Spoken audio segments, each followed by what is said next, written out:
हमारे संवाददाता नरेश मिश्रा जगदलपुर से हमारे साथ जुड़ रहे हैं। नरेश, अब तक की कितने प्रतिशत वोटिंग हो चुकी है, पूरी जानकारी देंगे। देखिए, अभी कुल करीब 26% के आसपास औसत मतदान की जानकारी मिल रही है और तकरीबन 32% बस्तर जो संभाग मुख्यालय है इस जिले में वोटिंग की जानकारी मिल रही है। हालांकि ये प्रतिशत कुछ अब बढ़ सकता है और जो आखिर 2 घंटे होते हैं इसमें अंदरूनी इलाकों को छोड़ दें या वो जिले जिन इलाकों में शाम 3 बजे तक ही मतदान का समय है, उसके अलावा बाकी अब रफ्तार कम हुई है वोटिंग की। और ऐसा लगता है कि इस बार भी मतदान का जो प्रतिशत है, कुल प्रतिशत है, वो 50% से कुछ ही आगे बढ़ पाएगा, क्योंकि दोपहर के साथ धूप काफ़ी बढ़ गई है और जो ग्रामीण इलाके हैं वहाँ उन इलाकों को छोड़ दें तो शहरी इलाकों में धीरे धीरे मतदान केंद्रों पर से भीड़ छटने लगी है। तो कुल अभी मानकर चलिए कि 26% के आसपास औसत पूरे बस्तर लोकसभा क्षेत्र की बात करें तो यहाँ पर वोट की जानकारी मिल रही है, जबकि 32 से 33% के आसपास बस्तर ज़िले में वोट अब तक हो चुका है। तो अभी वोटिंग जारी है, 3 बजे तक का वक्त है। चित्रकूट के भी कुछ अति संवेदनशील जो बूथ हैं उनका भी समय 3 बजे तक रखा गया है, 4 विधानसभा के अलावा। और इसके अलावा जो है बाकी जगह शाम 5 बजे तक का वक्त है, तो 3 बजे से 5 बजे के बीच भी माना जा रहा है कि बाकी की 4 विधानसभा क्षेत्रों में भी और वोट हो सकता है। जी नरेश, कितना उत्साह देखा जा रहा है अभी अब लोगों में? महिलाएं काफी बढ़ चढ़कर इस बार हिस्सा ले रही हैं मतदान के लिए। देखिए, बिल्कुल ये बड़ी अच्छी बात है कि लोकसभा चुनाव के बावजूद भी बस्तर के जो मतदाता हैं, नक्सल घटनाएं, बहिष्कार के बैनर पोस्टर पर्चे लगातार सिलसिलेवार इस बार माओवादियों ने कई जगह अपनी उपस्थिति दर्ज कराने की कोशिश की थी, एक बड़ी घटना के अलावा भी। तो लेकिन इसका व्यापक असर नहीं दिखाई दिया। अब तक केवल 25 ऐसे केंद्र नोटिस हुए हैं जहां पर 1 से लेकर 5 तक के अंदर तक वोट पड़े हैं केवल। इसमें नारायणपुर, बीजापुर और सुकमा के हैं, और जबकि बाकी जो बहुत सारे इलाके हैं, बहुत से बूथ हैं, वहाँ पर मतदाता पहुँचे हैं और उन्होंने वोट किया है। और ख़ासतौर पे जो शहर से लगे जितने भी कस्बाई इलाके हैं, यहाँ पर वोटरों में खासी जागरूकता दिखाई दी। सुबह 7 बजे से हम देख रहे हैं यहाँ तक कि 6:30 बजे से लोगों की कतार लगी हुई थी और लोग जल्द से जल्द वोट करना चाह रहे थे। तो जैसा दहशत, जैसा माहौल था, उसके विपरीत काफ़ी बड़ी तादाद में सुबह से वोट करने लोग पहुँचे थे। और अमूमन लोकसभा में क्योंकि वोट परसेंट विधानसभा की तरह 76, 75 और 80 से ऊपर कई विधानसभा में बस्तर इलाके में जाता है वोट का परसेंट, लेकिन उस मुकाबले अपेक्षाकृत कम रहता है। और इस अनुपात में अगर आप देखें तो बेहतर रहा सुबह से रुझान। केवल जो नक्सल संवेदनशील, अति संवेदनशील जो मतदान केंद्र हैं, यहाँ पर ज़रूर जो वोट, कुल जो वोट जो पड़ने हैं उनकी संख्या में कुछ कमी दिखाई दे रही है। और इनमें से 25 के करीब मतदान केंद्र ऐसे हैं नारायणपुर, बीजापुर और सुकमा इलाके के, जिनमें 1 से लेकर 5 तक के वोट अब तक पड़े हैं केवल। जी नरेश, आपसे ये भी हम जानना चाहेंगे कि कुछ वोटर्स ऐसे भी होंगे, कुछ युवा ऐसे भी होंगे जो पहली बार मतदान कर रहे हैं, तो उनमें किस तरह का खासा उत्साह देखने को मिला? देखिए, फर्स्ट टाइम वोटर्स क्योंकि बहुत ज़्यादा टारगेट पे भी थे, दोनों ही राजनीतिक दलों के युवाओं को जोड़ने के लिए दोनों ही दलों ने विशेष तौर पर अभियान भी चला रखा था। और ये जो नई पीढ़ी है, इसकी खासियत ये है कि सोशल मीडिया के ज़रिए ये बहुत अपडेटेड है। ये हमने बहुत से लोगों से बातचीत की, उनमें से किसी ने भी अपनी राय खुलकर जाहिर नहीं की, लेकिन मुद्दों पर ज़रूर उनकी बात बड़ी साफ थी, जो कि एक बहुत अच्छी पहल है बस्तर इलाके में कि जो आम आदिवासी ग्रामीण इलाकों का फर्स्ट टाइम वोटर भी है, वो भी ये जान रहा है कि उसके इलाके में सड़क, पानी, बिजली देने वाला एक आदर्श सांसद चाहिए जो इन मुद्दों को लेकर गंभीर हो और एक निर्णायक पहल करे। तो जो बस्तर इलाके का युवा वोटर है वो बदलते राजनीतिक परिदृश्य की तरफ इशारा कर रहा है। और जितने भी लोगों से बातचीत की हम लोगों ने, उन सभी में इस तरह की बातचीत दिखाई दी।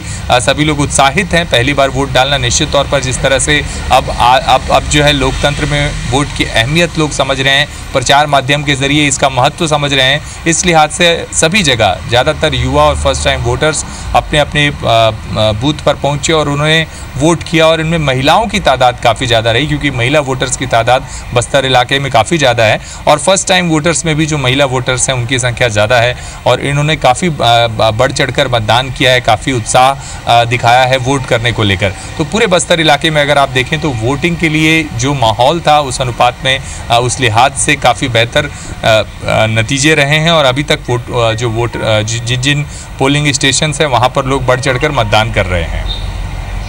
नरेश, तो क्या इससे ये समझा जाए कि लोग मतदान के प्रति बस्तर में अब जागरूक हो रहे हैं, वे अपने मत के अधिकार का प्रयोग अब समझ चुके हैं, ये मैसेज जा रहा है?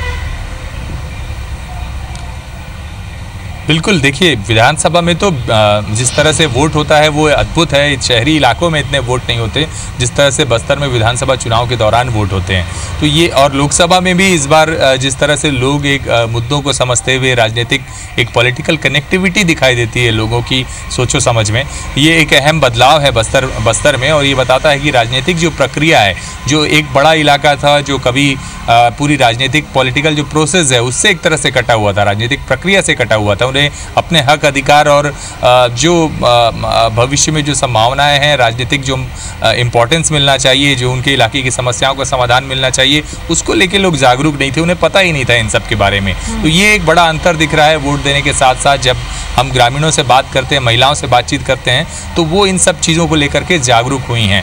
और जिस तरह से वोटर्स पहुंच रहा है वोटिंग सेंटर्स में, वो ये बताता है कि आने वाले समय में बस्तर की फिज़ा पूरी तरह से बदलेगी और लोग बुलेट की जगह बैलेट पर भरोसा करेंगे, फिर वो अति संवेदनशील नक्सल प्रभावित इलाकों के ही क्यों ना हो। नरेश, आपसे हम ये भी जानना चाहेंगे कि एक तरह से जिस तरह से नक्सली बार बार कायराना करतूत करते हैं और वो चुनाव के पहले लोग घर से निकलकर वोट डालने ना जाएं, दहशतगर्दी करते हैं, दहशत फैलाते हैं, तो क्या ये उन लोगों तक भी मैसेज है कि हम रहेंगे वहीं बस्तर के निवासी हैं, लेकिन हम अपने मताधिकार का प्रयोग अब करना समझ चुके हैं, हम आपसे नहीं डरने वाले हैं? नक्सलियों को ये मुंह तोड़ जवाब है।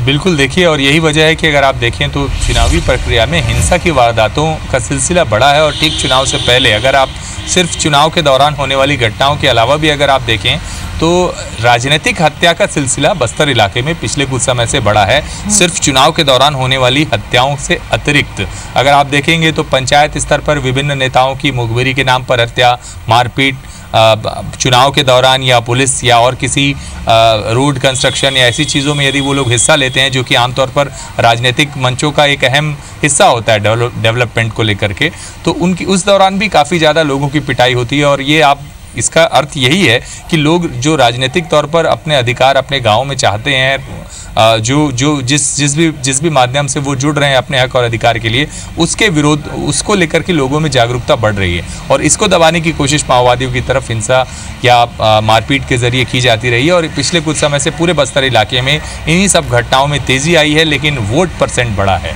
ये बताता है कि जो दबदबा है, वैचारिक दबदबा या ये कह लीजिए कि दहशत का हिस्सा है, वो लगातार कम हो रहा है। बस्तर का बड़ा इलाका है, इतनी आसानी से इसका आकलन सिर्फ इस हिस्से में ख़त्म नहीं होगा, क्योंकि बड़ा ऐसा इलाका है जहाँ पर माओवादियों का खासा दबदबा है।